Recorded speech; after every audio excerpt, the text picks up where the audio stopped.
j'espère que vous allez bien. On se retrouve aujourd'hui pour un WhatsApp de mes lectures. Tout simplement, puisque je n'en ai pas fait encore depuis le début de l'année. Ce sera un WhatsApp condensé de 5 mois en une seule vidéo. Donc j'ai choisi 5 lectures.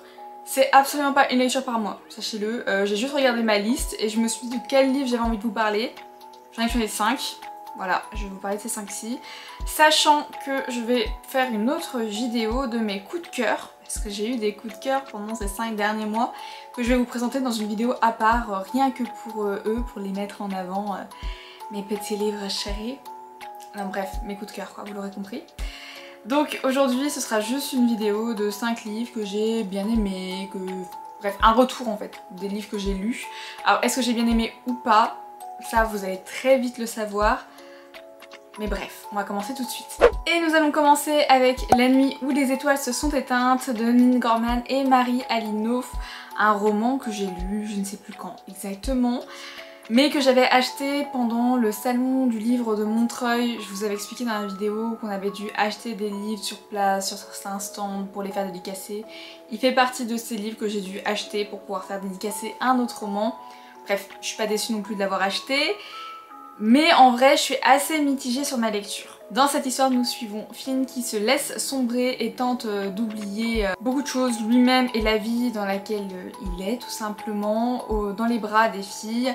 Finn pense ne jamais pouvoir remonter la pente, mais la vie prend parfois des tournants inattendus. Il va faire de nombreuses rencontres et ces rencontres vont lui permettre de voir la vie autrement. Alors vraiment, je vous ai fait un résumé ultra succinct, parce que je vais pas vous spoiler du tout l'histoire.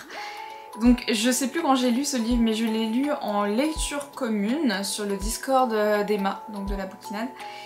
Et comment vous dire? Dans l'ensemble, j'ai bien aimé ma lecture. J'ai trouvé que c'était une lecture sympa, bien écrite, voilà, qui traite de sujets importants, de très beaux sujets, des sujets assez durs, mais des sujets vraiment importants et qui me tiennent à cœur. D'un autre côté, je n'ai pas trouvé l'histoire transcendante. Attention, j'ai quand même mis un 17, donc c'est une très bonne note 17, donc c'était une bonne histoire.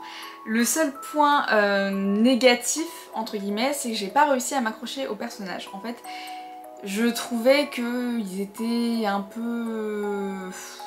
Ils n'avaient pas vraiment de personnalité. Le seul personnage que j'aimais bien et qui pour moi sortait du lot, c'est une des filles du groupe d'amis. Je ne dis pas son prénom, bref, vous allez tout de suite voir de qui je parle. Si vous lisez ce roman, vous savez déjà de qui je parle. Si vous avez lu ce roman. Mais j'avoue que j'ai trouvé que les personnages étaient un peu plats en fait, un peu vides. Il y avait vraiment que la fille qui amenait de la personnalité à tout ça et vraiment du piquant, du panache. Sinon l'ensemble de l'histoire, j'ai trouvé ça bien parce qu'elle traite de sujets importants, comme je l'ai dit, de sujets qu'il faut mettre sur le devant de la scène. Mais j'ai trouvé que moi c'était un peu... on survolait les choses, c'était pas suffisamment puissant, voilà, en termes de sensations. Mais c'était quand même une bonne lecture. J'aurais pas mis 17 si c'était pas une bonne lecture, voilà. Juste quelques points qui m'ont... J'en attendais plus en fait. J'attendais plus de cette histoire, donc forcément il y a certains points où j'étais un peu déçue, que ça soit pas plus creusé, que ça soit pas plus traité en profondeur. Voilà. Passons maintenant au Sœurs Hollow de Crystal Sutherland. Donc c'est un roman qu'on m'a conseillé, que j'ai acheté sous les conseils de Louise. Louise, si tu passes par ici, tu le sais, c'est à cause de toi que je l'ai acheté, on en a parlé ensemble. Donc dans cette histoire, on suit Iris Hollow qui a 17 ans et qui a toujours été étrange. En fait, parce qu'elle était enfant, elle et ses 2 sœurs aînées ont été kidnappées. Voilà. Elles ont tout simplement disparu, comme par enchantement, au coin d'une rue. Elles ne gardent aucun souvenir de cet événement traumatique. Tout ce qui leur reste en guise de souvenir, si je puis dire, c'est une cicatrice à la base du cou, en forme de croissant de lune. Des yeux noirs et des cheveux blancs. Oui, parce qu'elles n'avaient pas du tout les cheveux noirs et les cheveux noirs. Les yeux noirs et les cheveux blancs avant de disparaître. Alors Iris, son unique but c'est un peu se fondre dans la masse. Elle cherche à avoir des bonnes notes, à soutenir sa mère qui elle est dans une relation assez conflictuelle avec une de ses filles. Et donc vraiment Iris, elle veut être la petite fille parfaite, qui cause pas de soucis à sa maman, qui a des bonnes notes, qui a un avenir prometteur. Et donc elle se fait vraiment discrète, elle longe les couloirs, elle essaye de pas se faire remarquer du tout. Pour autant, son étrangeté et son aura ne laissent personne indifférent et ça lui colle tout simplement à la peau. Donc quand sa sœur Grace, la plus âgée de ses sœurs, top modèle, célèbre et styliste de renommée internationale, disparaît à nouveau dans d'étranges circonstances, Iris décide d'embraser sa part sombre et de partir à la recherche de sa sœur. L'histoire est d'autant plus sombre qu'un homme à la tête de taureau la poursuit et est prêt à tout pour la tuer. Alors quand je vous dis à tout, c'est à tout. Vraiment le gars dangereux au possible. Accompagnée de son autre sœur Vivi, elle va fuir, mais elles vont très vite découvrir que si elles veulent savoir où est passé Gray, elles vont devoir comprendre ce qui leur est arrivé des années auparavant. Alors j'ai beaucoup aimé ce roman, c'est une histoire très sombre, avec beaucoup de questionnements, beaucoup d'idées, beaucoup d'interrogations. On nous met sur une piste d'un élément, et tout au long du roman, en tout cas pendant la grosse partie du roman, on est là, oui, non. Au fur et à mesure, quelque chose se dessine, mais en même temps, ça semble pas si probable que ça, c'est pas si plausible. Et à la fin, vous lisez la fin et vous faites, mais non. D'accord. Ah oui, quand même. Ok. Ça a été à peu près ma réaction.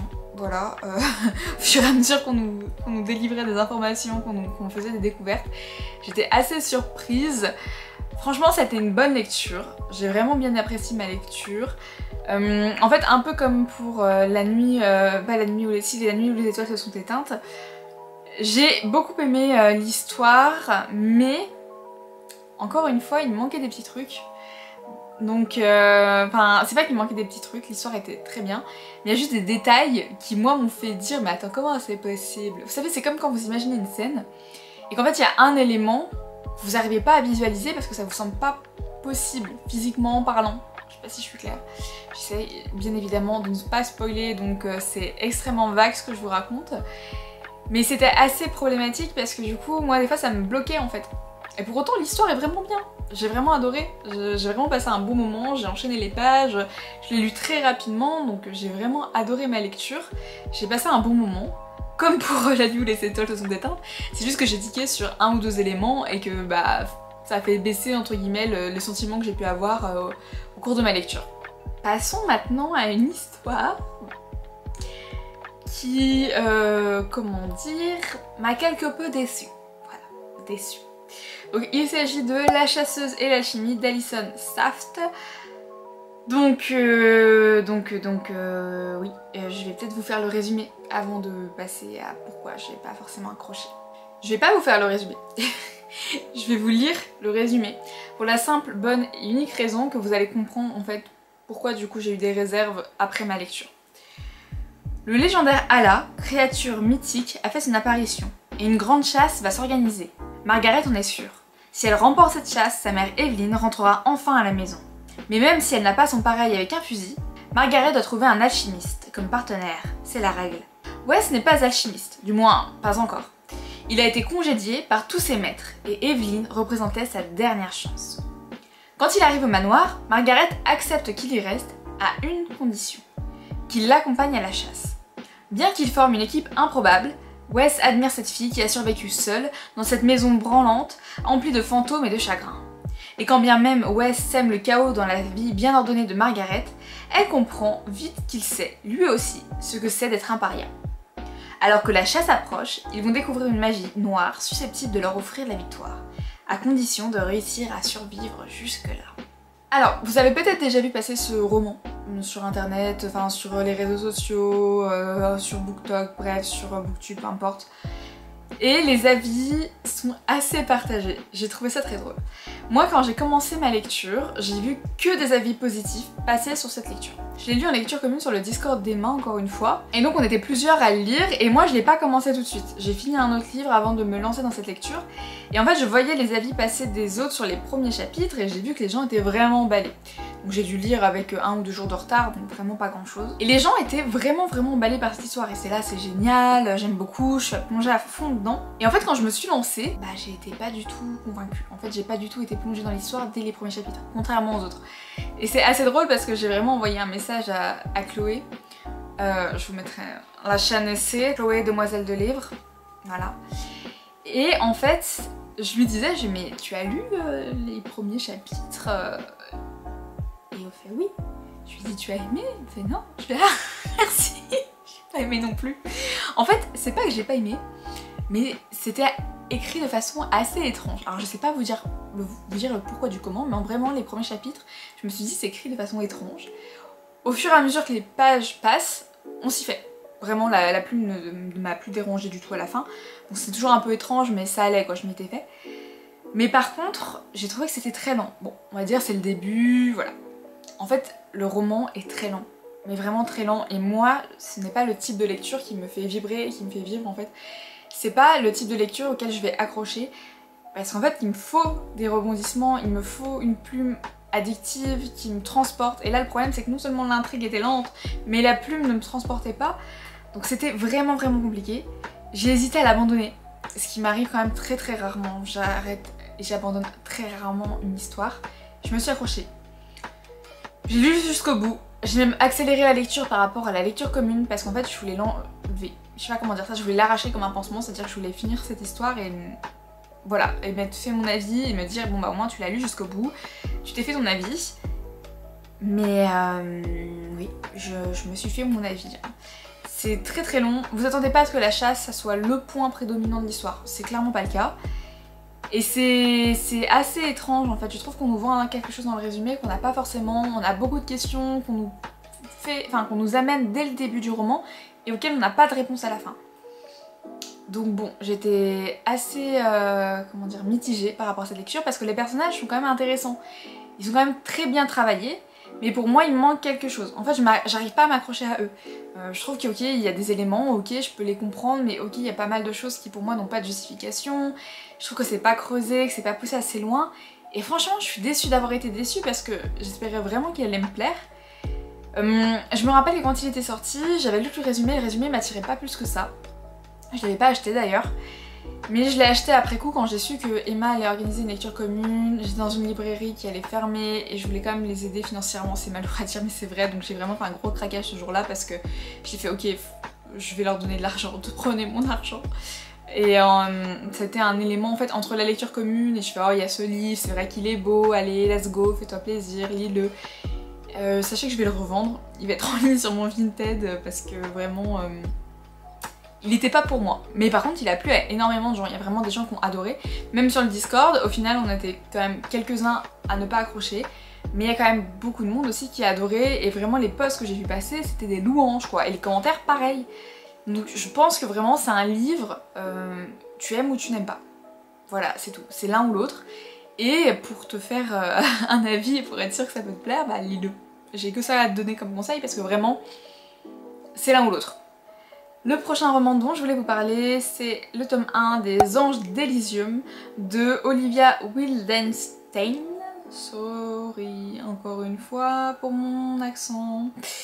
C'est un livre que j'ai terminé très récemment puisque je l'ai fini ce matin dans mon lit, voilà, sachez-le. Vous allez voir que je vais vous donner le résumé, peut-être que vous aurez une idée de ce que c'est, je vous expliquerai après pourquoi. Mais moi je m'en étais pas rendu compte, je me suis rendu compte à la fin en me disant « Ah ça me fait penser à ça ». Bon, bref, mais c'est pas un spoil, promis c'est pas un spoil, c'est écrit sur Amazon donc c'est pas un spoil. Dans cette histoire nous suivons Leigh, un ange, une plumable exactement, de 20 ans, qui n'a qu'un mois pour gagner les plumes qui lui manquent pour pouvoir rentrer au paradis des anges, à l'Elysium. Alors le paradis des anges c'est clairement pas ça mais c'est un peu ça quand même. Pour cela, elle embarque pour Paris où elle doit retrouver son dernier projet, l'être sur lequel elle doit travailler pour qu'il aille vers la lumière, la gentillesse, la bonté et qu'il arrête d'être un connard, en gros. Et il s'agit donc de Jarod Adler qui lui a 25 ans, qui est chef de la mafia parisienne et pêcheur de la pire espèce. En effet, Jarod est un triple, à savoir l'être qui est le plus sombre. le plus problématique. Bref, vous avez compris. Le truc, c'est que si Leigh, elle parvient à convaincre Jarod d'une seule bonne action, elle peut récupérer 100 plumes d'un coup. Donc là, elle a tout gagné, elle monte direction l'Elysium, au paradis, elle va faire la fête avec les autres anges, et wouhou! Et elle va pouvoir faire le métier dont elle a toujours rêvé depuis qu'elle est enfant. Bien évidemment, tout ne va pas se passer comme prévu. Elle va très vite tomber sur le charme du fameux Jarod, et cela va lui coûter quelques plumes. Parce que oui, en fait dans l'histoire, un ange doit gagner ses plumes pour aller sur la terre des anges, mais il peut également en perdre s'il fait de mauvaises actions, s'il ment, s'il trahit, s'il est jaloux je crois, donc bref, pas mal d'éléments. Pour autant, c'est pas le fait de perdre des plumes qui va l'arrêter. Elle, son objectif, c'est de ramener Jarod sur le droit chemin, de le sauver, alors que lui, il a la ferme intention de se laisser détruire. Tout simplement, il en a rien à foutre, il s'en fiche, il vit sa vie comme il la vit, et puis ce qu'elle dit, Leigh, on s'en fiche en fait. Bref, vous l'aurez compris, la mission de Leigh est donc de ramener Jarod sur le droit chemin. Lui, il veut pas du tout, jusqu'au moment où il va se rendre compte qu'en fait, si il ne revient pas sur le droit chemin, s'il ne met pas en place de bonnes actions, Leigh risque de mourir. Alors c'est une histoire que j'ai lue, j'ai commencé hier je crois, oui je l'ai commencé hier, j'ai terminé ce matin dans mon lit, et en fait je me suis rendu compte tardivement que c'était une petite réécriture de Roméo et Juliette, et en fait c'est effectivement comme ça qu'il est présenté, comme une réécriture de Roméo et Juliette. Voilà, donc j'aurais dû m'y attendre, mais je m'y suis quand même pas attendue. C'est fou, c'est fou. Bref, je vais pas vous spoiler, je pense que vous avez deviné. Ça compliqué, mais sinon ça va. Je le vis bien. Très bonne histoire. C'est vraiment une très bonne histoire, c'est très bien écrit, c'est addictif, c'est léger, c'est plein d'actions, de rebondissements, bref. Ça va très vite, je crois qu'il fait 500 pages, mais alors vous lisez à une vitesse. Vraiment, j'ai adoré. Très très bonne histoire que je ne peux donc que vous conseiller. Enfin, nous allons terminer cette vidéo sur un livre qui m'a laissé en demi-teinte, en demi-sentiment, demi-émotion. Bref, il s'agit du tome 2 de Serpent and Dove, Blood and Honey, qui est de Shelby Maurin. On a l'habitude avec moi. Alors, je vais pas vous faire le spoiler du résumé du tome 2, ça me paraît logique, donc je vais vous résumer le tome 1. Donc dans le tome 1, nous suivons Louise qui a fui son clan et s'est réfugiée dans une ville où les sorcières comme elle sont craintes, chassées et brûlées. Donc pour éviter tout ceci, la jeune femme a renoncé à utiliser sa magie et elle vit désormais de petits larcins type vol, entre autres. De son côté, Reed est un chasseur assermenté par l'église qui vit sa vie selon un seul principe, ne pas laisser une seule sorcière en vie. Bien évidemment, alors que son chemin n'aurait jamais dû croiser celui de Louise, ils vont se croiser.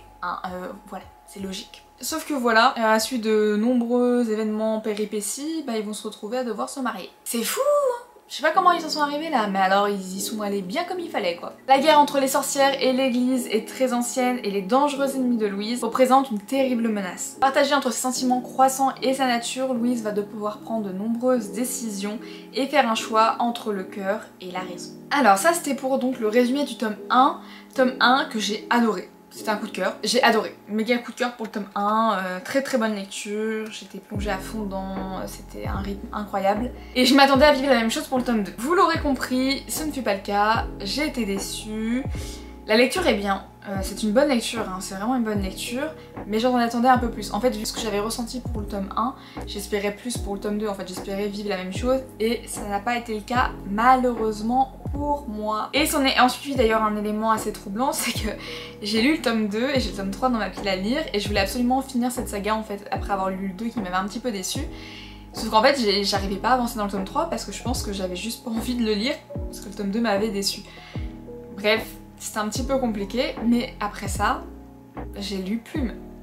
Voilà, je vous ai parlé juste avant, et j'ai beaucoup aimé. Donc c'était très sympa quand même, et je vais me plonger dans le tome 3 de Serpent and Dove, mais sans doute pas tout de suite. Je pense que je ferai une petite pause quand même entre, parce qu'alors, vu que j'arrive pas à me plonger dans le tome 3, c'est qu'il y a une raison, donc on verra ça pour plus tard. Je me le garderai pour, je sais pas, la fin d'année, c'est bien. J'aimerais bien finir cette saga quand même avant la fin de l'année, donc la fin de l'année c'est bien. Et voici, c'est tout pour cette vidéo, j'espère qu'elle vous aura plu. N'hésitez pas à me dire en commentaire si vous avez lu ces livres, si vous avez aimé ces livres, quelles sont vos lectures de l'année 2023 pour l'instant, celles que vous avez aimées, celles que vous avez moins aimées, celles pour lesquelles vous avez été déçus et pourquoi. Voilà, tout simplement. On se retrouve très vite pour une nouvelle vidéo et je vous dis à bientôt sur la chaîne.